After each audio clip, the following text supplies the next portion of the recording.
Hello, আসসালামু আলাইকুম। শখের খামার ফরিদপুর ইউটিউব চ্যানেল থেকে ছোট্ট একটা শর্ট ভিডিও নিয়ে চলে আসলাম। তো আজকে হচ্ছে আমার সোনালী সুপার হাইব্রিড মুরগির বয়স 56 দিন।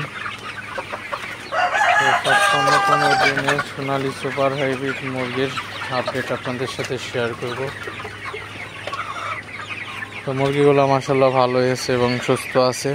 তো আমার মুরগিগুলো রেডি মুরগি, তো দাম একটু কম বিধায় বিক্রি করতেছি না। তো কালকে দেখি দাম কত করে পাই, বিক্রি করে দেব 2-1 দিনের মধ্যে। কারণ আপনার মুরগির দাম প্রচুর পরিমাণে কমে গেছে, তো সামনে আরও কমতে পারে।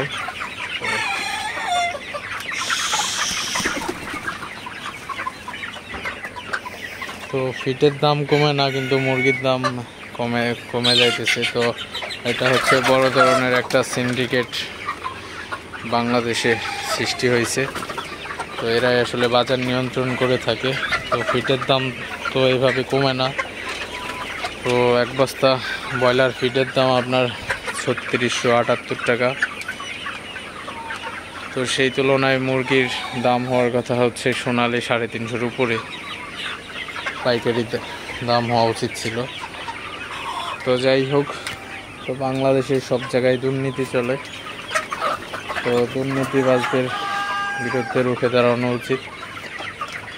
তো যদি সারা বাংলাদেশে যদি খামারিরা যারা আছেন তারা যদি আপনার একটা মাস যদি মুরগি পালা বন্ধ করে দিতেন, তো সেক্ষেত্রে কিন্তু এই সমস্ত সিন্ডিকেট কিন্তু ভেঙে যেত।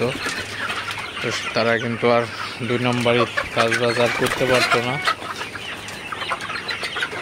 তো যাই হোক, বাংলাদেশ আছে এখন দুর্নীতির উপরে, প্রতিটা ক্ষেত্রে দুর্নীতি। তো ফিটের দাম কমায় না, কিন্তু আপনার মুরগির দাম একদম তলানিতে ঠেকাই দিছে। তো যারা বিগত কিছু দিনের মধ্যে ব্রয়লার বিক্রি করছেন, তারা আমার মনে হয় না আর ব্রয়লার মুরগি উঠাবে, কারণ প্রচুর পরিমাণে লস খাইছে। কেজিতে প্রায় 40-50 টাকার উপরে হচ্ছে আর লস গেছে। তো সেক্ষেত্রে এইভাবে যদি যায়, আপনার 1000 মুরগি পারলে এই অবস্থা খারাপ। তো কেজিতে একটা মুরগিতে আপনার যদি কেজিতে 50 টাকা করে লস যায়, একটা ব্রয়লার হলো আপনার মিনিমাম 2 কেজি হয়। তো 2 কেজিতে যদি মুরগি প্রতি আপনার 100-110-20 টাকা করে লস যায়, তো সেক্ষেত্রে খামারিদের অবস্থা খারাপ হয়ে যায়। তো আপনারা এখন বুঝেন, যারা নতুন খামারি আছেন, আসলে এরা কিন্তু আপনার খামার অনেকেই বন্ধ করে দিবেন। নতুন অবস্থায় আপনার লস দিলে অবস্থা খারাপ। তো এই সিন্ডিকেট ভাঙতে হলে অবশ্যই আপনার প্রায় সারা বাংলাদেশে যদি 1 মাস যদি বন্ধ থাকতো মুরগি পালন, তাহলে এই অবস্থা খারাপ হয়ে যাইতো। তো ফিডের ব্যবসাও যাইতো। তো এই যারা বাজার নিয়ন্ত্রণ করে, এদের অবস্থা খারাপ হয়ে যাইতো।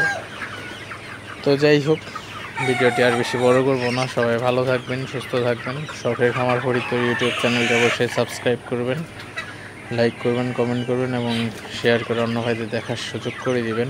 তো দেখা হবে অন্য কোনো নতুন ভিডিওতে। আল্লাহ হাফিজ।